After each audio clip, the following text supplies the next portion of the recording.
of the Judiciary Committee. Congressman, thanks for joining us. And let me get right to Hurricane Florence. As you know, it's bearing down on the East Coast. The president, meanwhile, is doubling down on his claim that his handling of last year's devastating storms in Puerto Rico was an incredible, unsung success. His words. What's your reaction to that?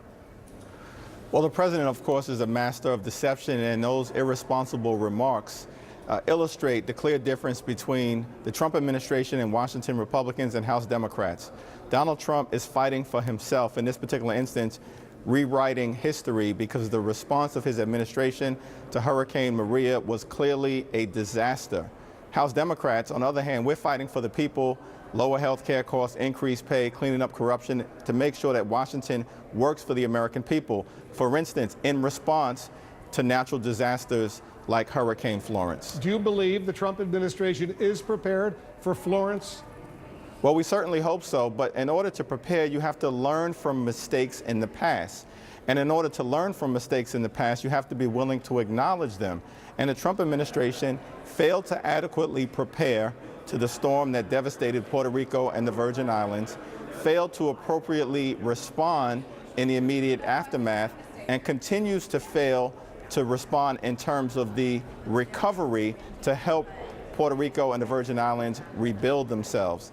And so I'm certainly hopeful that in this particular instance, and we as House Democrats and all of us as Americans here in the Congress do stand ready to assist the people of North Carolina and South Carolina and Virginia and the other Americans who will be impacted. Hopefully, the Trump administration will engage in some self-reflection so they can get it right this time. While I have you, Congressman, let's turn to some other important news right now. The president signed an executive order today intended to punish foreign entities for election interference. Was that enough?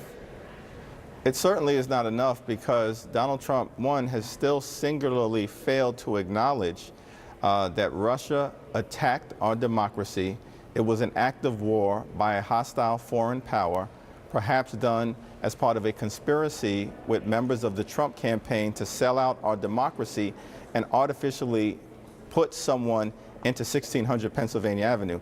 Unless you fail to acknowledge that basic fact, then it's hard for many of us to have any view that this executive order is in any way authentically designed to address the problem of foreign interference. What do you want the administration to do?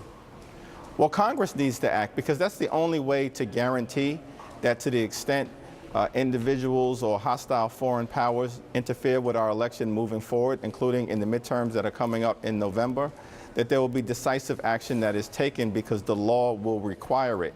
When you sign an executive order, as the president did today, it was really just a phony document. He'll have the ability and the discretion to decide whether to impose sanctions or not.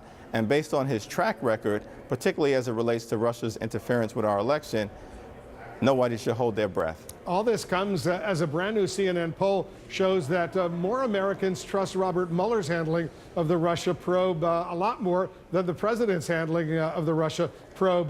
Take a look at the numbers. You can see them right there. Do you approve of President Trump's handling? Only 30% say yes, disapprove 58%, 50% approve of Mueller, 38% disapprove. Are the president's constant attacks on Robert Mueller falling flat?